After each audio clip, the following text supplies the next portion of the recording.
As luzes estéreis dos centros cirúrgicos uniam, um som quase ensurdecedor no silêncio tenso. Dr. Ronaldo Guedes, 36 anos, o neurocirurgião pediátrico mais renomado do país, finalizava sua asepsia, tentando forçar a calma em seu coração disparado. Na mesa de operação, um menino de 5 anos, Mateus, enfrentava uma condição cerebral complexa e raríssima, uma bomba-relógio que apenas Ronaldo, com sua técnica inovadora, tinha a ousadia de tentar desarmar. Mas momentos antes, ao encontrar a mãe da criança no corredor, Priscila, 30 anos, um rosto pálido de pavor que ele conhecia melhor que o seu, o chão de Ronaldo desapareceu. Agora, olhando para os traços delicados do pequeno paciente, uma marca de nascença específica em seu pulso, confirmou o que seu instinto gritava. Era o seu filho. O filho que ele nunca soube que existia. E a mulher que ele acreditava tê-lo abandonado há 5 anos estava do outro lado da porta, rezando para que o homem que ela mais desprezava no mundo salvasse a vida que eles criaram. 5 anos antes, São Paulo pulsava com uma energia que parecia pertencer inteiramente a eles. Ronaldo Guedes, aos 31 anos, era a estrela em ascensão da residência em neurocirurgia. Seus dias eram um borrão de corredores de hospital, exames complexos e a pressão constante de decisões de vida ou morte. Ele vivia de café e adrenalina, com um foco que beirava a obsessão. Até Priscila Santos. Aos 25 anos, Priscila era o oposto do mundo estéril de Ronaldo. Estudante de artes, ela via o mundo em cores e texturas. Seus cabelos longos e naturais caíam como uma cascata escura sobre seus ombros, e seus olhos pareciam guardar a calma que Ronaldo há muito havia perdido. Eles se conheceram em um café minúsculo, onde ele tentava revisar prontuários e ela desenhava o caos da cidade em seu caderno. Ele foi atraído pela sua quietude, ela pela intensidade contida em seu olhar. O romance floresceu depressa, como uma flor teimosa no concreto paulistano. O pequeno apartamento alugado de Priscila, com cheiro de tinta a óleo e café fresco, tornou-se o refúgio de Ronaldo. Era ali que o residente exausto se tornava apenas Ronaldo. Ele chegava tarde da noite, o cheiro de antisséptico ainda na pele, e ela o esperava com um prato de comida quente e um silêncio compreensivo. Você precisa respirar, Dr. Guedes. Ela sussurrava, massageando a tensão em seus ombros. Eu só respiro quando estou aqui, ele respondia, puxando-a para perto e inalando o cheiro de baunilha e lavanda de seus cabelos. O amor deles era tátil, construído em pequenos gestos. A forma como ela arrumava seu jaleco pela manhã, o beijo que ele deixava em sua testa antes de sair na madrugada.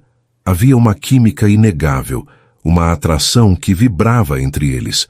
As noites em que ele não estava de plantão eram preenchidas por conversas profundas e um romance que tinha a doçura da descoberta. O toque de seus dedos enviava um arrepio familiar pela pele dela.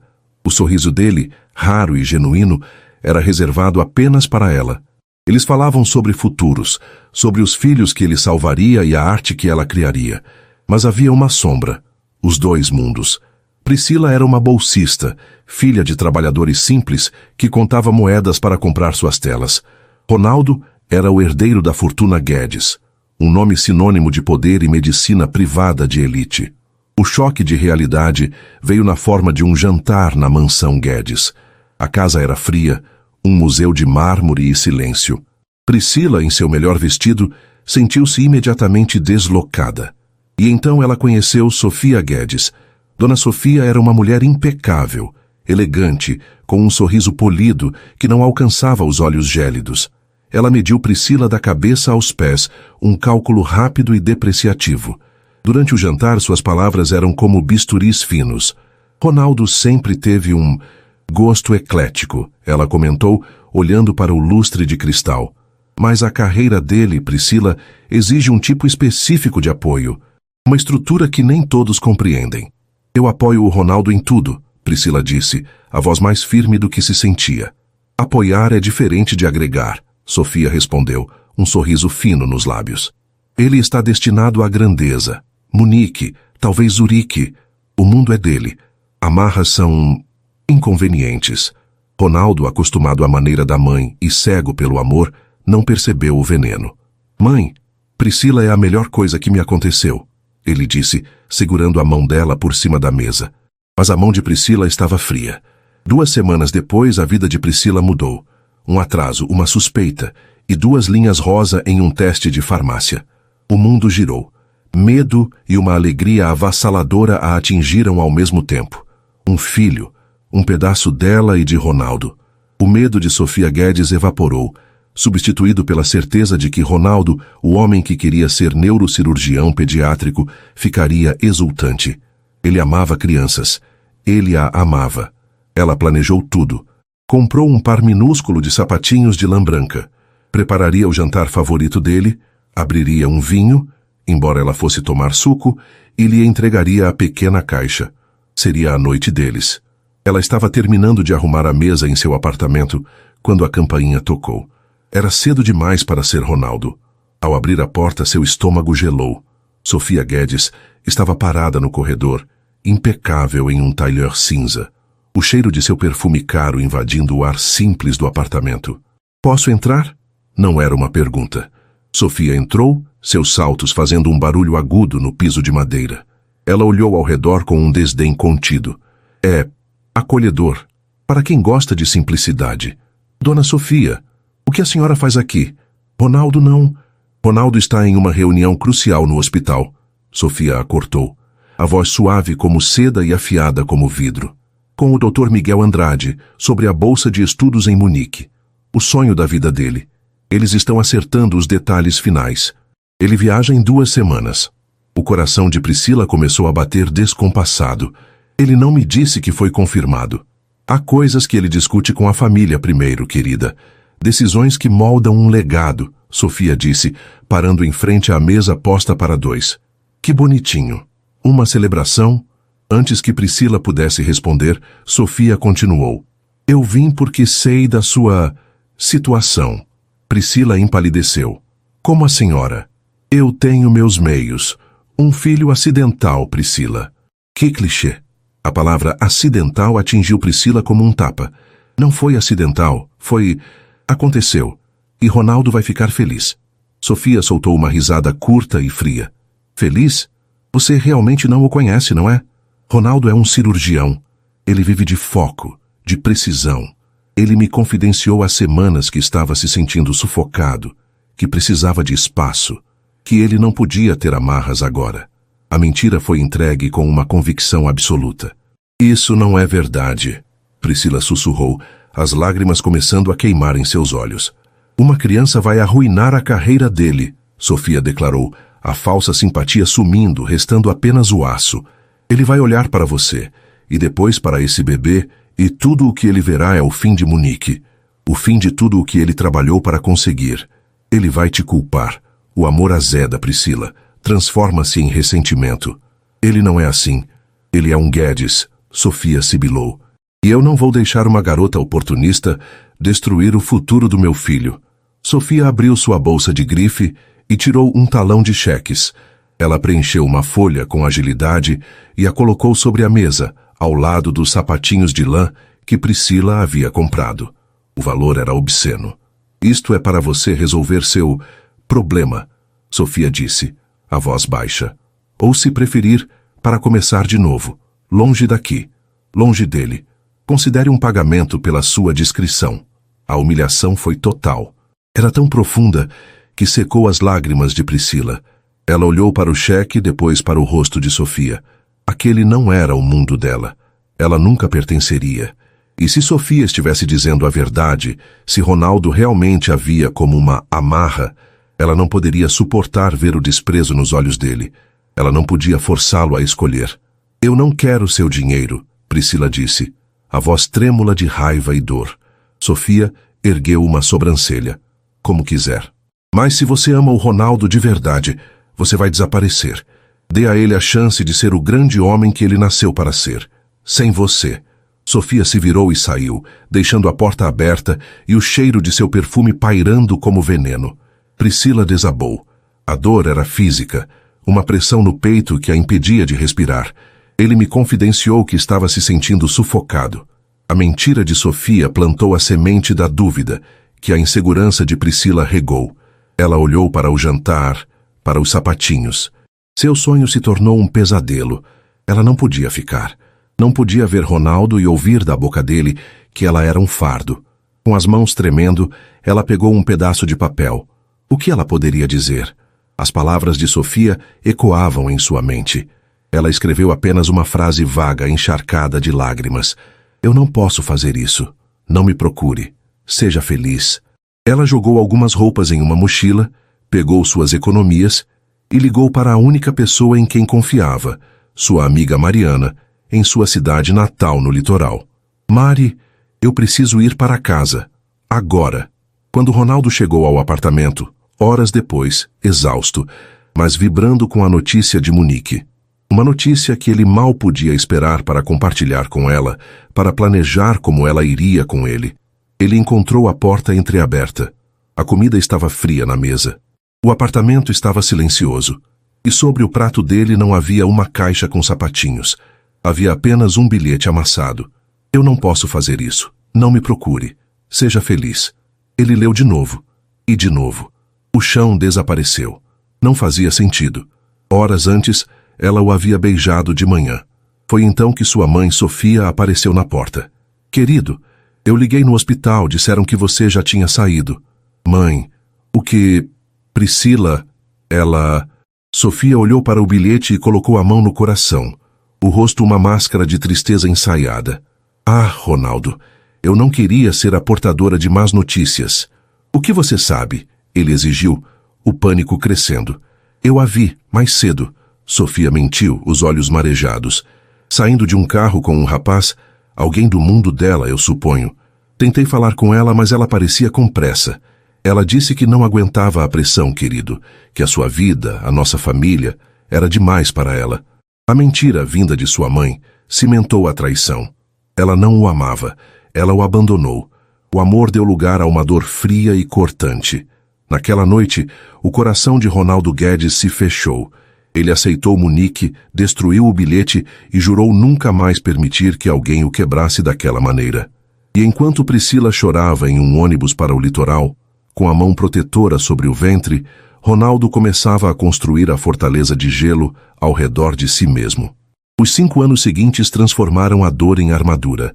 Em São Paulo, o Dr. Ronaldo Guedes, agora com 36 anos, havia se tornado exatamente o que sua mãe planejara. Uma lenda. Ele era o Midas da neurocirurgia pediátrica. Tudo o que tocava em termos médicos se transformava em sucesso. Seu nome era sussurrado com reverência nos corredores do hospital mais avançado do país, onde ele agora chefiava o departamento. Mas o homem por trás do bisturi era um estranho para aqueles que o conheceram antes. O Ronaldo apaixonado, que ria com os olhos e encontrava refúgio no cheiro de tinta a óleo, havia desaparecido. Em seu lugar, havia um profissional implacável, de uma precisão fria. Seus colegas o respeitavam, mas o temiam. Seus pacientes o viam como um salvador, mas sua interação era breve, clínica, desprovida de qualquer calor desnecessário. Ele vivia em uma cobertura minimalista, com janelas do chão ao teto que exibiam a metrópole cinzenta como um troféu. O espaço era tão estéril quanto sua sala de cirurgia. Sua vida pessoal também era uma extensão de sua carreira. Ele estava noivo da doutora Isabela Rossi, uma cirurgiã cardíaca igualmente brilhante e ambiciosa. Isabela era elegante, pragmática e, o mais importante para Sofia Guedes, vinha da família certa. O relacionamento deles era uma aliança, um acordo mútuo de 2 potências médicas. Havia respeito profissional, jantares sofisticados e uma compreensão silenciosa de que o amor passional era uma complicação desnecessária para vidas tão ocupadas. A lista de convidados para o noivado está finalizada, Isabela comentou certa noite, revisando seu tablet enquanto ambos tomavam um vinho caro na sala silenciosa. Sua mãe é uma força da natureza. Ela conseguiu que o ministro da Saúde confirmasse. Ótimo! Ronaldo respondeu, seus olhos fixos em um artigo sobre técnicas de sutura a laser. Isabela o estudou. Ela era inteligente o suficiente para saber que havia uma parte dele trancada, mas pragmática o suficiente para não tentar arrombar a porta. Você está trabalhando demais, Ronaldo, mesmo para você. Ele ergueu os olhos do artigo e por um segundo ela viu algo que não era frieza. Era um vácuo. O trabalho é a única coisa que faz sentido, Isabela. Ele se levantou e foi até a janela. A cidade brilhava abaixo. Em algum lugar no fundo de sua mente, a ferida de 5 anos ainda latejava. A traição de Priscila não era mais uma dor aguda, era uma condição crônica, um gelo permanente em suas veias. Ele se convenceu de que ela o abandonou por não aguentar a pressão, por preferir uma vida mais fácil, como sua mãe havia sugerido. Aquele abandono o quebrou, mas também o forjou. Ele nunca mais seria fraco. Ele nunca mais amaria daquela forma. Aquele Ronaldo, ele se dizia, estava morto. A centenas de quilômetros dali, na pacata cidade litorânea para onde fugira, Priscila Santos, agora com 30 anos, estava mais viva do que nunca. Longe da sombra opressiva dos Guedes, ela havia florescido. Com a ajuda de sua melhor amiga, Mariana, e o apoio inabalável de seu irmão mais velho, Júlio, ela havia se reerguido. O dinheiro que ela tinha economizado, junto com um pequeno empréstimo de Júlio, foi usado para abrir uma pequena galeria de arte. A Galeria Girassol era o oposto da cobertura de Ronaldo. Pequena, vibrante, cheia de cores quentes e com um cheiro constante de maresia e café fresco. Mas sua verdadeira obra-prima era Mateus. Com quase 5 anos, Mateus era um furacão de cabelos castanhos claros e energia inesgotável. Ele era curioso, falante e tinha um sorriso que derretia o coração de Priscila diariamente. Ele era a sua âncora e sua vela, a razão de seu medo e a fonte de sua coragem. Priscila construiu um mundo seguro para ele, um mundo onde ele era cercado pelo amor de sua tia Mariana e de seu tio Júlio, que havia assumido o papel de figura paterna com uma devoção comovente. Era Júlio quem o ensinava a chutar bola na praia e quem contava histórias de piratas antes de dormir. Mamãe, olha! Mateus irrompeu na galeria em uma tarde ensolarada, segurando um desenho. Sou eu e o tio Júlio. Ele é o super-homem e eu estou voando. Priscila o pegou no colo, enchendo-o de beijos. Está lindo, meu amor. O desenho mais lindo do mundo. Mariana, que estava no balcão fechando o caixa, sorriu. Ele tem o seu talento, amiga. Mas a energia com certeza não é sua. Priscila riu, mas enquanto abraçava o filho, ela olhou para os olhos dele. Eram os olhos dela em formato, mas a cor era de um castanho esverdeado profundo, que só o sol revelava. Eram os olhos de Ronaldo. O passado era um fantasma, que Priscila mantinha trancado. Ela vivia com um medo constante. O medo de que, de alguma forma, o mundo que ela construiu desmoronasse. O medo de que Mateus perguntasse sobre o pai. A pergunta veio naquela mesma noite. Priscila estava colocando Mateus na cama, lendo sua história favorita pela 1000ª vez. O menino estava quase dormindo, aconchegado em seu travesseiro de dinossauro. Mamãe, ele murmurou sonolento. Sim, meu anjo. O tio Júlio é meu pai? O coração de Priscila parou por um segundo. O ar ficou rarefeito. Ela engoliu em seco, forçando a voz a sair calma. Não, meu amor. O tio Júlio te ama como um pai, mas ele é irmão da mamãe. Onde está o meu pai? Ela havia ensaiado aquela resposta 1000 vezes, mas a palavra ainda arranhava sua garganta. Seu pai, ele teve que ir para um lugar muito, muito longe, antes mesmo de você nascer. Mais longe que a praia. Sim, querido, muito mais longe. Ela beijou a testa dele, lutando contra as lágrimas. Agora durma. Ela fechou a porta do quarto dele e se encostou na parede, o peito apertado. A raiva que ela sentia de Ronaldo ainda era quente. A humilhação que Sofia Guedes a fez passar ainda queimava. Ela odiava Ronaldo por nunca tê-la procurado, por ter aceitado tão facilmente o seu desaparecimento, por tê-la descartado como se ela não fosse nada. A mentira de Sofia, de que Ronaldo havia como uma amarra, havia se tornado a verdade de Priscila. Ela se convenceu de que ele sabia da gravidez e, por omissão, a havia abandonado. Ela olhou pela janela para o mar calmo. Ela tinha Mateus. Ela tinha seus amigos. Ela não precisava de mais nada. O fim de semana chegou, trazendo um sol glorioso. O quarteto, Priscila, Mateus, Mariana e Júlio, estava na praia, como de costume. Júlio e Mateus tentavam empinar uma pipa, correndo pela areia. Ele parece mais alto a cada dia, comentou Mariana, ajustando seus óculos de sol. Ele está. Priscila sorriu, observando o filho. O coração dela estava cheio. Aquele momento era perfeito. Mateus corria, a pipa finalmente ganhando o vento, e sua risada era o som mais puro do mundo. Consegui, mamãe, consegui, ele gritou, olhando para trás. E então, ele tropeçou. Não foi uma queda comum de criança. Ele não tropeçou em um buraco ou em seus próprios pés. Foi como se, por um segundo, suas pernas tivessem perdido a força. Ele caiu de lado na areia fofa, a pipa despencando com ele.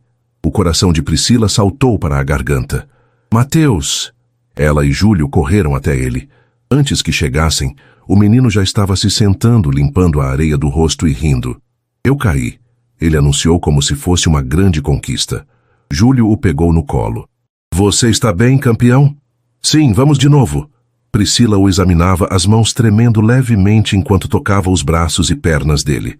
Você se machucou, filho? Bateu a cabeça? Não, mamãe. Eu só tropecei, ele disse, já se contorcendo para descer. Calma, Pri, Mariana disse, alcançando-os. Foi só uma queda. Crianças caem o tempo todo. Priscila forçou um sorriso, o pânico refluindo lentamente. Eu sei. É só instinto de mãe. Ela o abraçou com força, o cheiro de sol e mar do cabelo dele acalmando seus nervos. Ele estava bem. Era vibrante, saudável e feliz. Ela estava sendo paranoica. Enquanto o sol começava a se pôr, pintando o céu de laranja e rosa, Priscila observou Mateus e Júlio brincando na beira da água. Aquele mundo que ela construiu era forte. Nada poderia tocá-los. A tranquilidade da vida de Priscila se tornou uma fina camada de gelo sobre águas turbulentas. A queda na praia, que ela tentara desesperadamente classificar como um acidente infantil, foi apenas o primeiro sinal. Nas semanas seguintes, as tonturas começaram. Eram sutis no início. Mateus estava empilhando blocos na galeria e de repente parava, piscava com força e balançava a cabeça, como se tentasse limpar uma teia de aranha invisível. Tudo bem, meu amor? Priscila perguntava, o coração já batendo um compasso mais rápido. Tudo, mamãe. O chão só ficou torto por um segundo, ele respondia, e voltava a brincar. Priscila o levou ao pediatra local, que atribuiu os sintomas a uma possível labirintite infantil ou talvez um cansaço visual. Vamos observar, Priscila. Ele está crescendo, está ativo. Provavelmente não é nada, disse o médico com uma calma que não tranquilizou Priscila. Mas a intuição de uma mãe é uma força primitiva. Priscila parou de dormir. Ela observava o filho brincar com uma intensidade ansiosa, catalogando cada piscada, cada hesitação. Ela media sua temperatura, controlava sua alimentação, procurando desesperadamente uma causa simples para um medo que crescia em seu peito. A queda súbita aconteceu em uma terça-feira chuvosa. A galeria estava vazia. Mateus estava sentado em sua mesinha, desenhando sua família. Priscila estava ao telefone, tentando negociar uma nova remessa de tintas. Mamãe.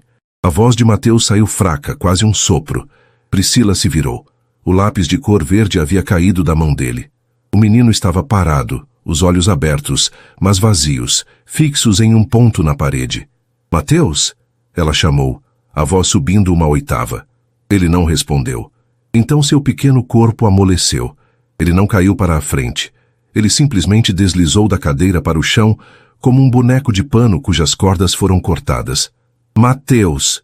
O grito de Priscila ecoou pela rua. Ela largou o telefone e se atirou ao chão, puxando o filho para seus braços. Ele estava mole, pálido, a respiração superficial. Por um segundo terrível, ela pensou que o havia perdido. Não. Filho, fala com a mamãe. Acorda. Ela deu tapas leves em seu rosto. Os olhos dele tremularam e se abriram. Ele piscou confuso, o foco retornando lentamente. Mamãe, eu caí de novo? Ele murmurou, o cansaço em sua voz partindo o coração dela. Mariana e Júlio chegaram em minutos. Seus rostos uma máscara de pânico ao ouvirem o desespero na voz de Priscila ao telefone. Sem esperar por uma ambulância, Júlio pegou o sobrinho nos braços e correu para o carro. O hospital local era pequeno, limpo, mas terrivelmente lento. O pânico de Priscila contrastava com a calma metódica das enfermeiras. Mateus, agora alerta, mas visivelmente exausto, foi levado para exames. As horas se arrastaram como uma eternidade. Priscila, Mariana e Júlio sentaram-se na sala de espera de luz fluorescente. O silêncio entre eles pesado de medo não dito. Júlio andava de um lado para o outro. Mariana segurava a mão de Priscila, que estava fria como gelo. Finalmente, um médico mais velho, Dr. Bastos, o único neurologista da cidade, saiu por uma porta. Seu rosto estava sério. Priscila Santos. O estômago de Priscila despencou. Sou eu. Meu filho, ele está bem?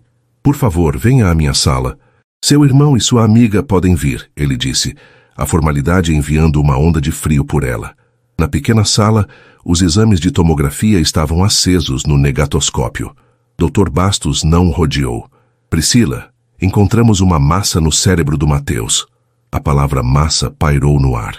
O mundo de Priscila começou a se dissolver nas bordas. Os sons da sala pareceram distantes. Um tumor? Ela sussurrou, a palavra agarrando-se em sua garganta. Sim, disse o médico gentilmente. E é complexo. Está localizado em uma área muito profunda, perto do tronco cerebral. Pela imagem, parece ser um tipo muito agressivo e, infelizmente, está em uma área que consideramos inoperável. Inoperável. Júlio explodiu, sua voz grossa de incredulidade. O que o senhor quer dizer com inoperável? Tem que haver alguma coisa. Nós vamos para São Paulo, Rio, qualquer lugar. Senhor Santos, por favor, me escute, disse Dr. Bastos, mantendo a calma. Aqui, nesta cidade, é inoperável. Em quase qualquer hospital do país é inoperável. A cirurgia convencional para remover isso causaria danos permanentes, se é que ele sobreviveria à mesa. Priscila começou a hiperventilar. Mariana a abraçou. Não, meu bebê... Eu disse quase, continuou o médico inclinando-se para a frente. Eu participei de um congresso online no mês passado. Há um cirurgião, apenas um. Ele desenvolveu uma técnica experimental usando mapeamento cerebral assistido por robótica. Ele é controverso por ser ousado, mas é o único que já relatou sucesso em casos como este. A esperança era uma migalha, mas Priscila se agarrou a ela. Quem? Quem é ele? Onde ele está? Dr. Bastos virou-se para o computador, digitando rapidamente. Ele abriu a página de um simpósio médico. Ele é considerado o melhor neurocirurgião pediátrico do país, uma espécie de prodígio. Ele virou o monitor. Na tela, uma foto profissional de um homem de terno escuro, olhos intensos e um sorriso confiante que Priscila conhecia melhor do que o seu próprio reflexo. O ar foi roubado de seus pulmões. Foi um golpe físico, mais forte do que qualquer tapa. Dr. Ronaldo Guedes, chefe de neurocirurgia pediátrica, Hospital Metropolitano de São Paulo. O mundo de Priscila não apenas desmoronou, ele implodiu. O destino não estava sendo apenas cruel, estava sendo sádico. O homem que ela acreditava tê-la abandonado grávida, o homem que ela amaldiçoou em silêncio por 5 anos, o homem cuja existência ela tentou apagar, era a única pessoa no planeta que poderia salvar seu filho. Priscila, Mariana chamou, vendo a cor sumir do rosto da amiga. Priscila não conseguia falar. Era ele, Ronaldo, o pai de Mateus. Ela saiu da sala, cambaleando. Ela foi até o fim do corredor e se apoiou na parede, o vômito subindo por sua garganta. Não, qualquer um. Qualquer um, menos ele. Como ela poderia? Como ela poderia chegar na frente dele depois de 5 anos e implorar: por favor, salve meu filho. O filho que ele não sabia que existia. Júlio e Mariana a seguiram. Pri, o que foi? Júlio perguntou confuso. Você conhece esse médico? Priscila olhou para o irmão, os olhos selvagens de pavor e ódio. Ele é Júlio. Ele é o pai. O silêncio que se seguiu foi ensurdecedor. Júlio fechou os punhos, a compreensão e a raiva tomando seu rosto. Mariana cobriu a boca com a mão. Isso não pode ser, Mariana sussurrou. O que nós vamos fazer? Perguntou Júlio, a voz baixa e perigosa. Priscila se endireitou. O pânico estava refluindo, sendo substituído por uma resolução fria e desesperada. A escolha que ela temia por 5 anos estava diante dela, não mais uma questão de orgulho, mas de vida ou morte. Seu orgulho, sua humilhação, sua raiva, nada disso importava. O que vamos fazer? Ela repetiu, a voz tremendo, mas endurecendo. O doutor Bastos vai transferir o Mateus. Agora. Ela se virou marchando de volta para a sala do médico, o terror dando lugar a uma determinação feroz. Doutor, ela disse a voz firme, eu quero meu filho naquele hospital em São Paulo. Hoje.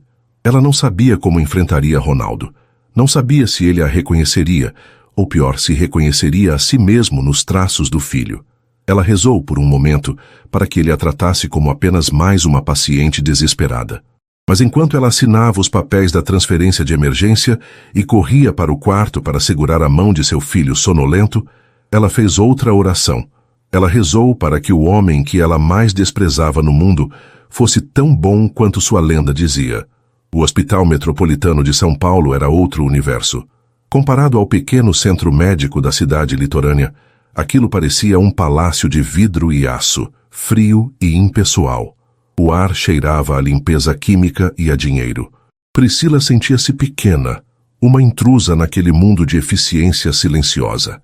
Júlio estava ao seu lado, o rosto fechado numa máscara de proteção, enquanto a maca de Mateus era empurrada por enfermeiros da equipe de transferência.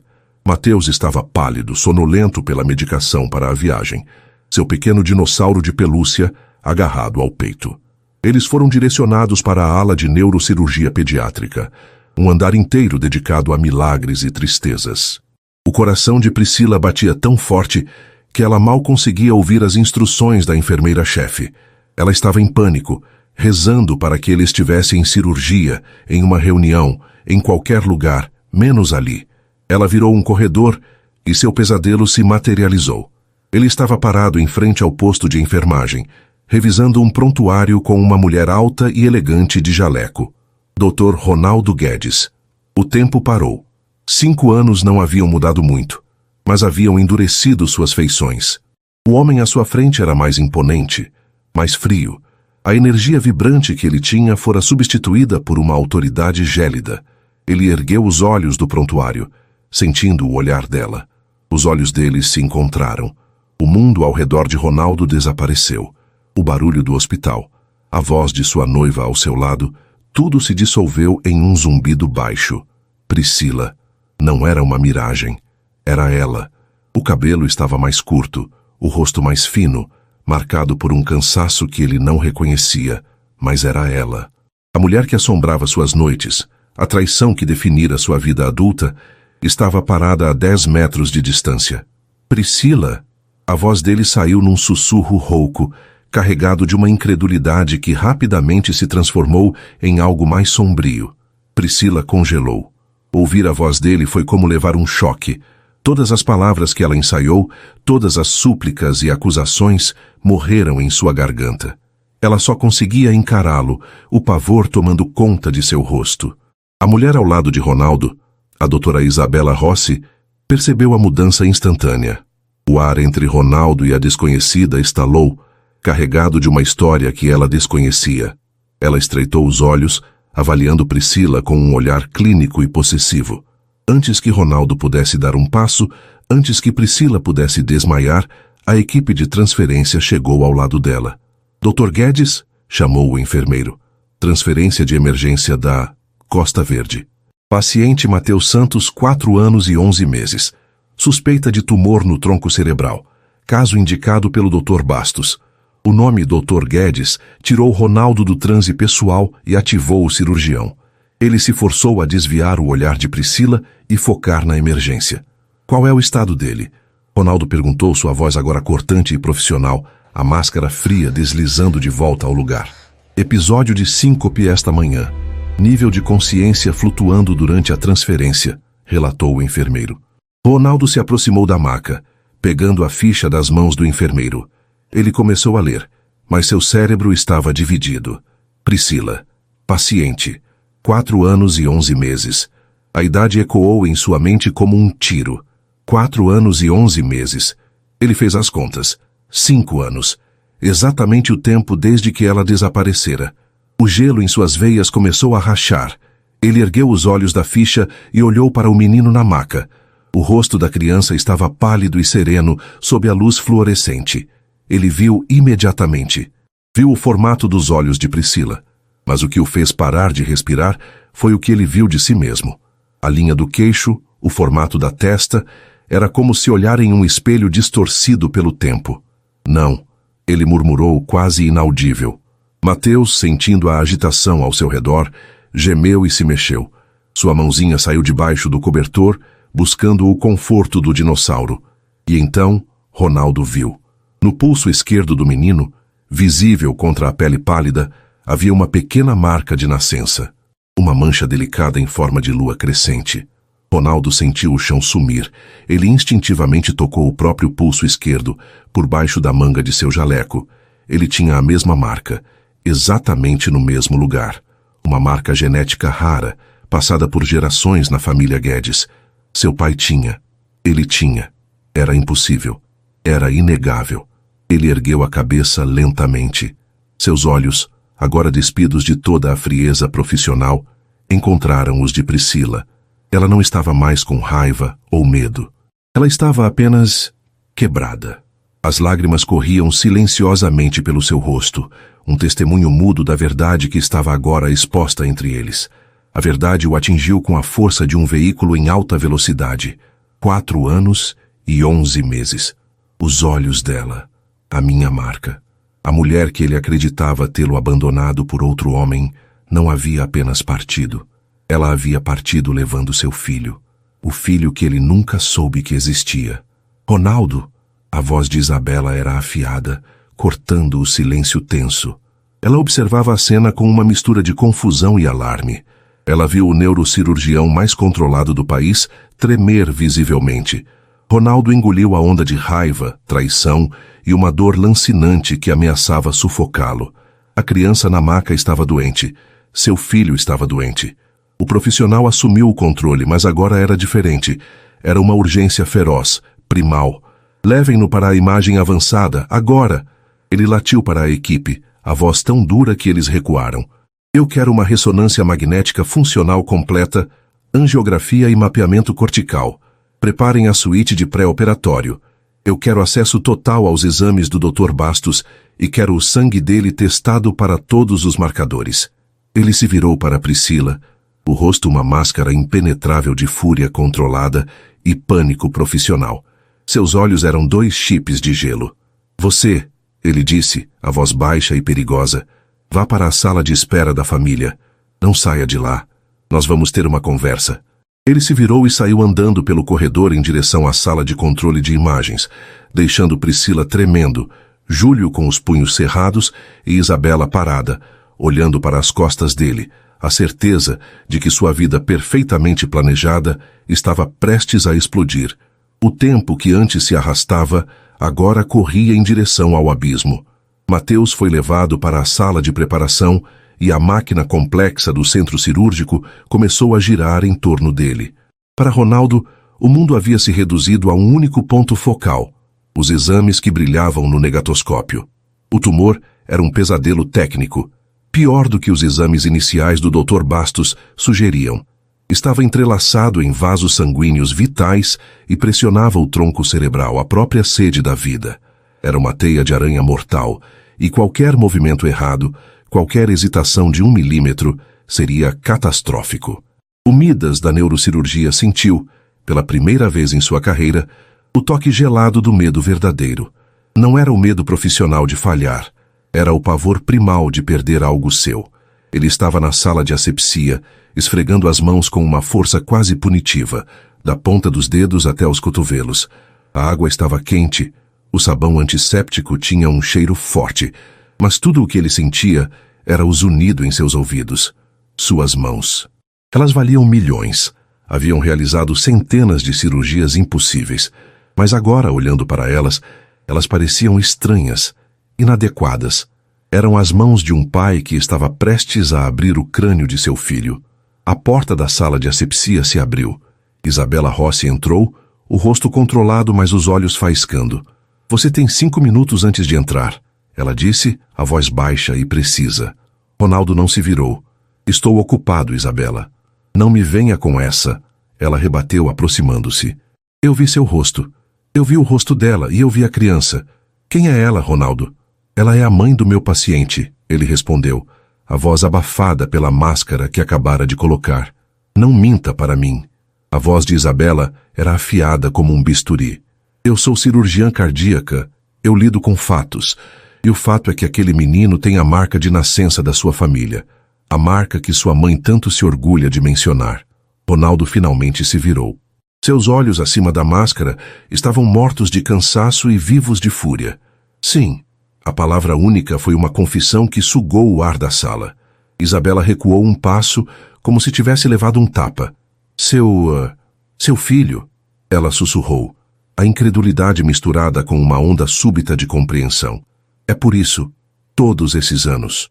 O motivo de você nunca estar realmente aqui. Ela não falava do hospital. Isabela, disse Ronaldo, a voz dura, eu não tenho tempo para isso. O filho que eu não sabia que existia até 30 minutos atrás está em uma mesa de operação com um tumor que a maioria dos cirurgiões declararia terminal. Eu sou a única chance dele. Agora, saia da minha frente. A crueldade de suas palavras a atingiu. Ela viu que o homem com quem planejara um casamento e uma vida de artigos médicos e jantares de gala não estava mais ali. Em seu lugar, estava um estranho, um pai desesperado. Você ainda a ama, ela afirmou. Não como uma pergunta, mas como um diagnóstico final. Ronaldo abriu a porta para a sala de cirurgia, o ar estéril correndo para dentro. Eu não sei o que eu sinto, Isabela, mas eu sei o que tenho que fazer. Ele entrou, deixando-a sozinha na sala de asepsia, o noivado dele se dissolvendo no cheiro de iodo. Enquanto isso, na sala de espera privativa da neurocirurgia, Priscila andava em círculos sobre o carpete bege. O silêncio do lugar era ensurdecedor. Júlio estava sentado, tenso, os punhos cerrados sobre os joelhos, o olhar fixo em uma pintura de paisagem sem graça na parede. Como ele pôde? Júlio murmurou pela 10ª vez. Como ele pôde olhar para você daquele jeito? Como se você fosse a culpada. Priscila parou, as mãos pressionadas contra a boca. A raiva que a sustentara por 5 anos estava se desfazendo, substituída por uma dor confusa e por um vislumbre de verdade que era quase insuportável. Ele não sabia, Júlio. Ela sussurrou a voz trêmula. Eu vi, no rosto dele, quando ele viu a marca de nascença. Ele não tinha ideia. Ele estava tão chocado quanto eu. Isso não faz sentido, Pri, Júlio disse, levantando-se. Você desapareceu grávida. Ele nunca te procurou? Ele não... Eu não sei o que pensar, Priscila gritou, as lágrimas finalmente vindo. Eu passei 5 anos o odiando. Construí minha vida inteira sobre o fato de que ele me abandonou. E se ele não o fez? O que isso significa? A porta da sala de espera se abriu e Mariana entrou correndo, o rosto pálido de preocupação, trazendo 2 sacolas de papel. Ela tinha pegado o primeiro voo depois da ligação histérica de Priscila. Pri! Priscila correu para os braços da amiga, desabando. Mari, é ele e o Mateus está lá dentro. É o pai dele quem está operando. Mariana abraçou-a com força, olhando para Júlio por cima do ombro da amiga, os olhos cheios de perguntas. Eu sei, querida. Mariana a acalmou, guiando-a para um sofá. Júlio me atualizou. Eu trouxe café e aqueles pães de queijo que você gosta, embora eu saiba que ninguém vai comer. Mariana se tornou a âncora no meio da tempestade. Ela era prática. Onde ele está, o Ronaldo? Você falou com ele? Ele só me mandou esperar, disse Priscila secando o rosto. Ele me olhou com tanto ódio, Mari, mas era ódio por ter sido enganado. Eu acho. Enganado? Mariana franziu a testa. Mas, como? Eu não sei, disse Priscila. Mas a mãe dele, Sofia, ela me disse que ele se sentia sufocado, que eu era uma amarra, que Monique era o sonho dele. E você acreditou? Mariana disse, a voz subitamente dura. Eu era jovem, e ela foi tão convincente. E ele nunca me procurou, Mari. Nem uma ligação, nem uma mensagem. Mariana olhou para a amiga, a engrenagem em sua mente girando. Eu não gosto disso, Pri. Não gosto nada disso. Ela se levantou. Eu vou pegar água. E vou descobrir onde é essa cirurgia. 12 horas. O tempo na sala de cirurgia se movia de forma diferente. Era medido em batimentos cardíacos, em milímetros de tecido cerebral, em bips rítmicos dos monitores. Ronaldo estava em um estado de fluxo cirúrgico, um transe de concentração absoluta. Sua equipe, a melhor do país, movia-se ao seu redor com uma precisão silenciosa. Eles nunca o tinham visto assim. A famosa frieza do doutor. Guedes havia sido substituída por uma intensidade feroz, quase assustadora. Pinça bipolar, ele ordenava, a voz baixa e firme. Aspiração, mapeamento cortical agora. Ele estava no coração da tempestade. O tumor era feio, aderido à artéria basilar. Um toque errado e Mateus não acordaria. Meu filho. A palavra ecoava a cada pulsação do monitor. Enquanto suas mãos trabalhavam com uma delicadeza que beirava o sobrenatural, sua mente era um caos. Flashbacks o atingiam em ondas. Priscila rindo na cozinha de seu apartamento minúsculo, o cheiro de tinta e baunilha, o toque da pele dela, a forma como ela dizia o nome dele. E então, a mentira. Ela me deixou por outro homem. Ele olhou para o rosto adormecido do menino na mesa. Seu rosto, sua marca. A raiva era um ácido em sua garganta. Pressão arterial caindo, alertou o anestesista. É o tumor. Está pressionando o centro vasomotor. Ronaldo diagnosticou instantaneamente. Estou quase lá. Afastador cerebral mais meio milímetro. Doutor, é muito arriscado a artéria... Começou seu assistente. Eu vejo a artéria, Ronaldo rosnou. Eu vejo tudo. Ele fez um movimento. Um corte preciso, quase invisível. A tensão no tumor cedeu. Pressão estabilizando, disse o anestesista, soltando o ar. Naquele momento, na galeria de observação acima da sala, Isabela assistia. Ela conhecia a técnica dele. Frio, metódico, sem riscos. O que ela acabara de testemunhar não era seu estilo. Fora um movimento de gênio, sim, mas um gênio nascido do desespero. Um movimento que ele nunca teria arriscado por um paciente comum. Ela apertou a aliança de noivado em seu dedo e, com uma clareza dolorosa, soube que tudo havia terminado. 8 horas de cirurgia. Ronaldo precisava de uma pausa. A tensão estava cobrando seu preço. Suas costas queimavam, seus olhos ardiam. Dr. Neves, assuma a sutura de fechamento da dura mater. Eu preciso de 10 minutos, ele disse, recuando da mesa. Ele saiu da sala cirúrgica e entrou no corredor estéril arrancando a máscara. O ar frio atingiu seu rosto suado. Ele se encostou na parede, fechando os olhos, as imagens do cérebro de seu filho ainda queimando em suas retinas. Você tem coragem de aparecer aqui? Uma voz feminina, cheia de desprezo, o tirou de seu torpor. Ele abriu os olhos. Uma mulher que ele não reconhecia, mas que tinha a mesma aura de lealdade feroz que ele via em Priscila, estava parada à sua frente. Era Mariana. Perdão, Ronaldo disse exausto e confuso. Eu sou Mariana, a melhor amiga de Priscila. A pessoa que a pegou do chão quando você a destruiu. Como você pôde? A exaustão de Ronaldo deu lugar a uma onda de irritação. Você não sabe do que está falando. Eu sei que ela estava grávida e apavorada e você a abandonou. A acusação foi tão absurda que Ronaldo riu, um som seco e sem humor. Eu a abandonei, ela fugiu, ela me deixou um bilhete, disse que não aguentava, que tinha outro homem. Mariana o encarou, a confusão agora em seu rosto. Outro homem? Que outro homem? Ronaldo, ela saiu de São Paulo sem nada além da roupa do corpo e do seu filho na barriga. Ela estava com o coração partido. Ela disse que você não a queria, que ela ia arruinar sua carreira em Munique. O mundo de Ronaldo parou de girar. Ele ficou completamente imóvel.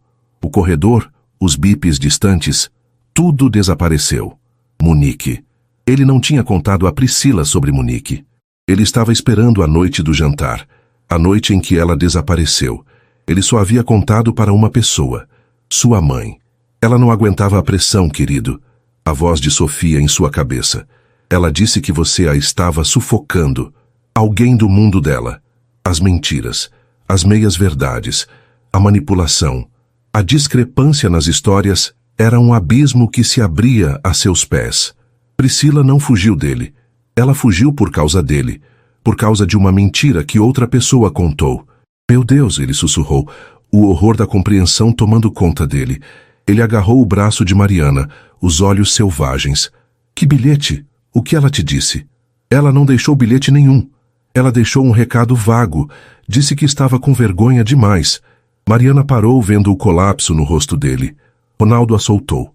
A raiva que ele sentia por Priscila, o gelo que o protegeu por 5 anos, derreteu-se, revelando uma fúria incandescente direcionada a um novo alvo.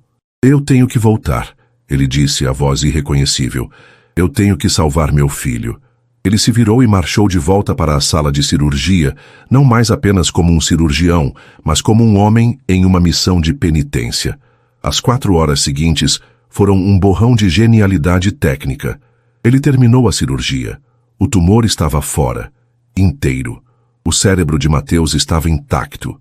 Quando ele saiu, 12 horas depois de ter entrado, ele era um homem devastado e exausto, mas vitorioso. Ele encontrou Priscila, Júlio e Mariana na sala de espera. Eles se levantaram de um salto. Priscila estava pálida como um fantasma.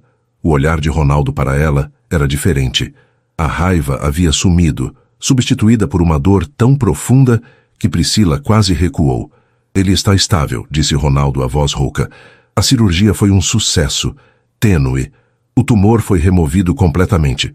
Os próximos dias são críticos. Ele está sendo transferido para a UTI pediátrica. Priscila começou a chorar, um soluço de puro alívio. Obrigada, Deus, obrigada.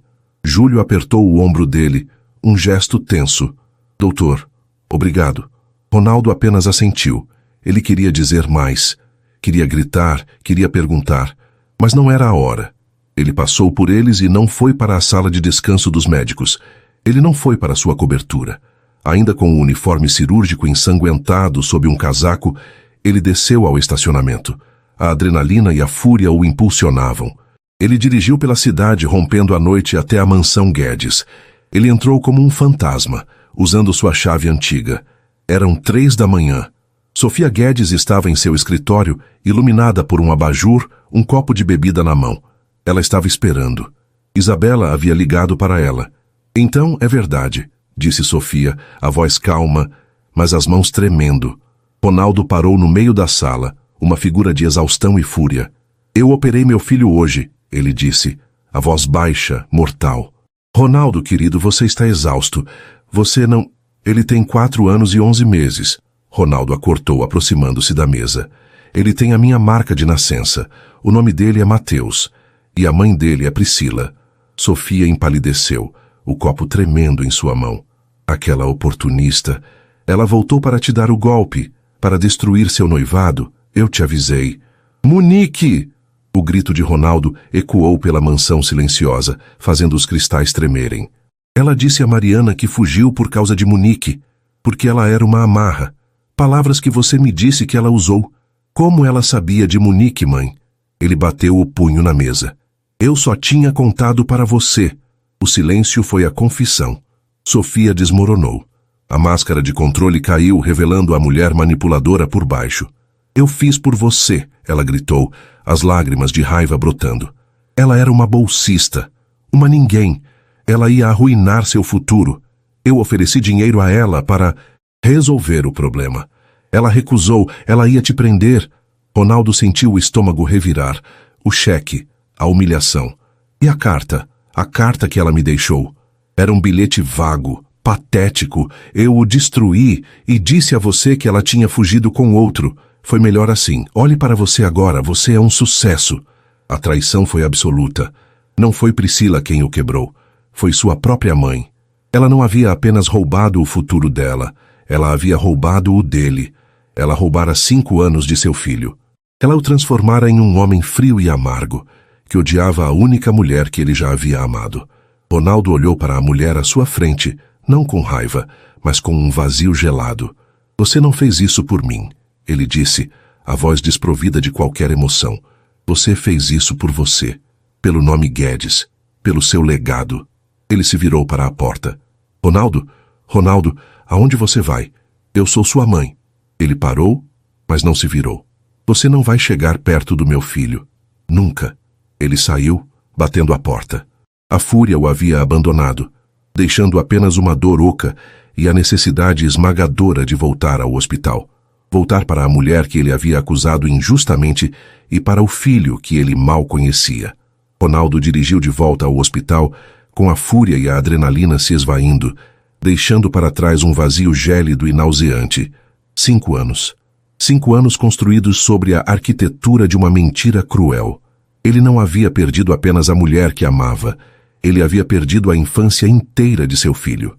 O primeiro passo, o primeiro papai, os aniversários, os pesadelos, tudo roubado por uma ambição familiar distorcida. Ele entrou na UTI pediátrica no silêncio azulado que precede o amanhecer. As máquinas apitavam em um ritmo suave. Na baia de vidro de Mateus, Priscila estava caída em uma poltrona desconfortável, a cabeça tombada para o lado, o rosto pálido e manchado de lágrimas secas, a mão ainda estendida em direção à incubadora, como se pudesse protegê-lo mesmo dormindo. A visão dela, tão vulnerável e exausta, atingiu Ronaldo com uma nova onda de culpa. Ele a odiara por abandono, enquanto ela o odiava por uma traição que ele nunca cometeu. Eram 2 vítimas da mesma pessoa.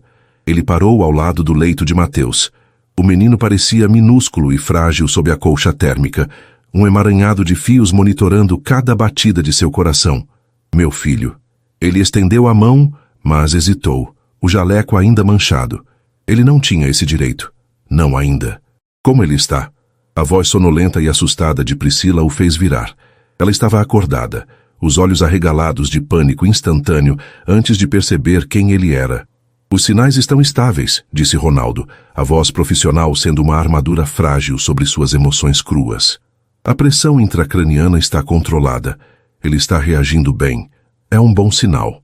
Ela o estudou no silêncio da madrugada. A fúria que ele tinha no corredor havia desaparecido, substituída por algo que ela não conseguia identificar.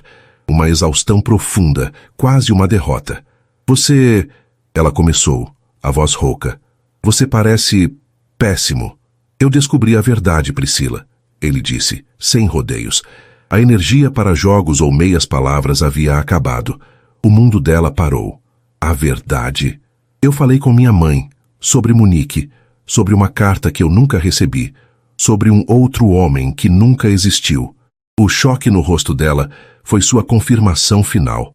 Antes que ela pudesse responder, a porta da UTI se abriu. Isabela Rossi estava parada ali, o rosto impecável, mas os olhos vermelhos. Ela não olhou para Priscila. Seus olhos estavam fixos em Ronaldo. Eu limpei seu armário na sala dos médicos, ela disse, a voz baixa e firme. Seus pertences estão no seu consultório. Ronaldo assentiu, incapaz de sentir qualquer coisa além de um vago pesar pelo estrago colateral. Isabela, eu sinto muito. Não, não sente. Ela rebateu com uma honestidade brutal. Você sente culpa, sente raiva, mas não sente muito por mim. Você não me ama, Ronaldo. Você nunca amou. Você estava noivo de um fantasma. Ela olhou brevemente para Priscila, uma avaliação fria de sua substituta. Acho que você finalmente a encontrou. Ela colocou o anel de noivado de platina no balcão da enfermeira e saiu da vida dele com a mesma eficiência com que havia entrado. O silêncio que ela deixou era pesado. Priscila apenas observava, as peças do quebra-cabeça de sua vida se encaixando de uma forma horrível e libertadora. 2 dias depois, Mateus foi transferido para um quarto privativo. Sua recuperação foi lenta, marcada por pequenas vitórias. O primeiro aperto de mão consciente, o primeiro gole de água, o primeiro resmungo sobre a comida do hospital. Priscila não saiu do lado dele, dormindo na poltrona reclinável, recusando-se a deixá-lo sozinho. E Ronaldo, para surpresa da equipe de enfermagem, que estava acostumada com seu chefe frio e distante, também não. Ele rompera formalmente seu noivado e, em um telefonema curto e gelado, cortara relações financeiras e pessoais com Sofia Guedes, instruindo a segurança do hospital a barrar sua entrada. Sua mãe estava pela primeira vez na vida completamente isolada do império que construíra. O quarto do hospital tornou-se um purgatório tenso. Um espaço confinado onde um homem e uma mulher, ligados por um passado destruído e um futuro incerto, eram forçados a conviver. Eles existiam em turnos silenciosos. Ela o observava verificar os monitores de Mateus, não como um médico-chefe, mas com uma ansiedade paternal que ele mal conseguia disfarçar. Ele a observava ler histórias para o menino, a voz suave e calmante, e se perguntava como ela havia conseguido fazer aquilo tudo sozinha. Júlio e Mariana revezavam-se, trazendo comida de verdade e olhares desconfiados para Ronaldo. A explosão aconteceu na quarta noite. Mateus estava finalmente em um sono profundo e tranquilo. Priscila estava na janela, olhando a cidade que ela tanto odiara. Ronaldo estava sentado na poltrona, revisando prontuários que ele não conseguia ler. Ela me ofereceu dinheiro, Priscila disse de repente, a voz tão baixa que ele quase não ouviu. Ronaldo ergueu os olhos, o coração pesado. Eu sei. Ela me contou. Eu não aceitei. Ela sussurrou virando-se para ele, os olhos brilhando de lágrimas antigas. Eu quero que você saiba. Eu nunca quis seu dinheiro. Eu sei, ele repetiu. Ela disse que eu ia arruinar você. As lágrimas começaram a cair. Ela disse que você me via como um peso, que você tinha me dito que estava se sentindo sufocado. Eu pensei que estava te libertando, Ronaldo. Eu pensei que estava fazendo a coisa certa, te dando a chance de ser grande. O som do soluço dela quebrou algo dentro dele. Ele se levantou, mas parou, sem saber se podia tocá-la. Eu nunca disse isso, Priscila. Eu nem sequer te contei sobre Munique. Eu ia te contar naquela noite. Eu ia pedir para você ir comigo. Mas você não me procurou, ela o acusou, a dor de 5 anos vindo à tona. Eu fui embora e você nunca veio atrás de mim. Nem um telefonema. Ela me disse que você tinha fugido com outro homem, ele rebateu, a própria dor vazando. Ela destruiu a carta que você deixou. Ela me disse que você tinha escolhido uma vida mais fácil. Eu acreditei nela. Eu te odiei por isso. Eu me tornei isso por causa disso. Eles se encararam no meio do quarto silencioso, as duas metades da mentira. A raiva de Priscila, o combustível que a mantivera de pé por 5 anos, evaporou. O homem que ela odiara não existia. Ele era tão vítima quanto ela. O alívio foi tão devastador quanto a dor. Ela desabou na poltrona, cobrindo o rosto, os soluços agora de pura exaustão. Ronaldo, hesitante, se ajoelhou à frente dela. Ele não sabia o que fazer. Ele nunca fora bom com lágrimas, exceto as dele. Mas ele estendeu a mão e pela primeira vez em 5 anos, tocou o cabelo dela. Pri... Ele sussurrou, o apelido antigo estranho em sua boca. Ela roubou nosso tempo. Ela roubou a vida dele. Ela olhou para ele através das lágrimas. O que nós fazemos agora? Agora, ele disse, a voz embargada. Nós cuidamos do nosso filho. Aquela noite mudou tudo. A tensão não desapareceu, mas foi substituída por uma trégua frágil. A convivência forçada tornou-se um aprendizado hesitante. Ronaldo começou a diminuir suas horas cirúrgicas, passando sua agenda para outros médicos, para choque de todo o hospital. Ele estava presente. Ele estava lá quando Mateus acordou de um pesadelo, confuso com os tubos. Mamãe, o menino chorou assustado. Priscila, exausta, quase caiu ao se levantar. Mas Ronaldo foi mais rápido. Ele se sentou na beira da cama, suas mãos grandes que haviam operado aquele cérebro, agora surpreendentemente gentis. Ei, está tudo bem, campeão? Ronaldo disse, a voz grave e calmante. Foi só um sonho ruim. Você está seguro. Mateus o encarou, os olhos sonolentos e confusos. Quem é você? O coração de Ronaldo se partiu. Ele olhou para Priscila, que assentiu, os olhos marejados.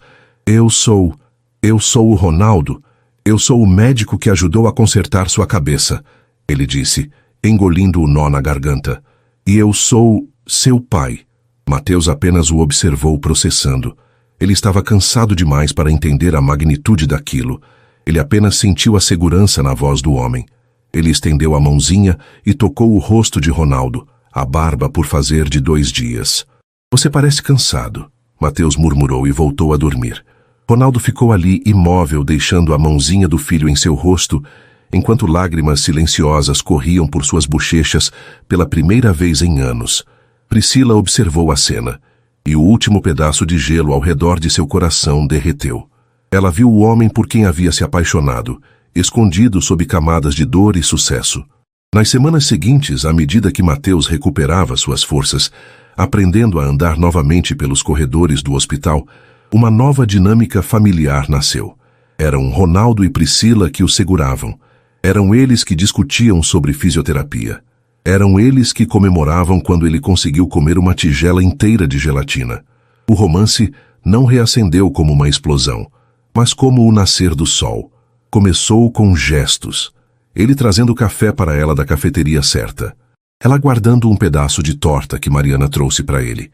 Eram conversas sussurradas tarde da noite, depois que Mateus dormia. Ela contava sobre a gravidez solitária, sobre o medo quando ele nasceu prematuro. Ele ouvia, absorvendo cada detalhe perdido, o rosto uma máscara de arrependimento. Ele tem seu gênio, ela disse uma noite sorrindo. Ele odeia que digam não a ele. E ele tem o seu sorriso, Ronaldo respondeu, olhando para ela. O sorriso que eu procurei em todas as outras pessoas por 5 anos. A alta hospitalar de Mateus foi um marco. Ronaldo havia alugado um apartamento confortável perto do hospital para que Priscila e Mateus ficassem durante os meses de acompanhamento. Na primeira noite fora do hospital, depois que eles colocaram Mateus exultante para dormir em uma cama de verdade, eles se encontraram na cozinha silenciosa. A exaustão da provação pairava sobre eles, mas também uma atração inegável, a gravidade de suas almas se reencontrando. Eu não sei como te agradecer, Ronaldo, Priscila disse encostada na bancada. Você salvou a vida dele. Ele se aproximou, parando a centímetros dela. O cheiro dela, uma mistura de sabonete de hospital e o perfume fraco de baunilha que ela ainda usava, o atingiu. Eu só fiz o meu trabalho, ele sussurrou. Você fez a parte difícil. Você o manteve vivo. Você o criou. Você é... incrível, Priscila. Ela ergueu os olhos para ele. O homem que eu odiei por 5 anos não era você. E a mulher que eu acusei por 5 anos não era você. Ele respondeu. Ele ergueu a mão, lentamente, dando a ela todo o tempo do mundo para recuar. Ele tocou o rosto dela, o polegar traçando a linha de sua mandíbula. Ela fechou os olhos, inclinando-se para o toque que ela pensou que nunca mais sentiria. Eu perdi tanto tempo, Pri, ele murmurou, a voz rouca. Nós dois perdemos, ela respondeu abrindo os olhos. Ele se inclinou. O beijo não foi a paixão febril de sua juventude. Foi hesitante, reverente. Foi um pedido de desculpas, um agradecimento e um reconhecimento. Foi o sabor do perdão, salgado pelas lágrimas que nenhum deles percebeu que estavam chorando. Quando se aprofundou, foi uma promessa. Uma promessa de que o amor, mesmo enterrado sob anos de dor e mentiras, ainda estava lá, esperando para ser redescoberto. 3 meses depois, o sol da manhã iluminava a areia da pacata cidade litorânea. O ar cheirava a maresia e tinta fresca da galeria Girassol. Na praia, Mateus, com o cabelo castanho começando a crescer em cachos rebeldes, corria descalço, a risada alta e clara. Ele estava saudável, vibrante. Atrás dele, correndo também, estava Ronaldo. Ele não usava o terno de grife ou o jaleco do hospital. Estava de bermuda, camiseta e com os pés na areia. Ele havia deixado o cargo de chefe de departamento, assumindo um papel de consultor, dividindo seu tempo entre São Paulo e o pequeno hospital local, que ele agora ajudava com doações e treinamento. Mais rápido, papai! O vento tá bom! Mateus gritou, puxando a linha de uma pipa colorida. Ronaldo riu, um som aberto e livre que Priscila não ouvia há mais de 5 anos. Ele ajudou o filho a soltar mais linha, e a pipa subiu, dançando contra o céu azul. Da varanda de seu apartamento, acima da galeria, Priscila observava os dois. O coração dela estava tão cheio que parecia prestes a transbordar. Ela não era mais uma vítima. Ela era uma sobrevivente, e ela estava feliz. Ronaldo olhou para trás, para ela, e seus olhos se encontraram através da distância. Ele sorriu. Não o sorriso polido do Dr. Guedes, mas o sorriso torto de Ronaldo, o homem que ela amava. Ela sorriu de volta, erguendo a xícara de café em um brinde silencioso. Eles haviam perdido 5 anos, mas tinham ganhado uma vida inteira. O amor, eles descobriram, não apenas encontrava um caminho. Às vezes, ele construía um caminho totalmente novo, forjado no fogo e mais forte do que nunca. E assim, termina mais uma história aqui no nosso canal, mostrando que o perdão pode curar as feridas mais profundas e reescrever o futuro. E aí, gostou? Se essa trama que uniu um passado de dor a um futuro de esperança te prendeu e você não quer perder nenhuma das próximas narrativas emocionantes, então não se esqueça. Inscreva-se agora no Histórias que Prendem Você e ative o sininho para receber todas as notificações. Seu like também ajuda muito o canal a crescer. Muito obrigado pela companhia e te espero na próxima história.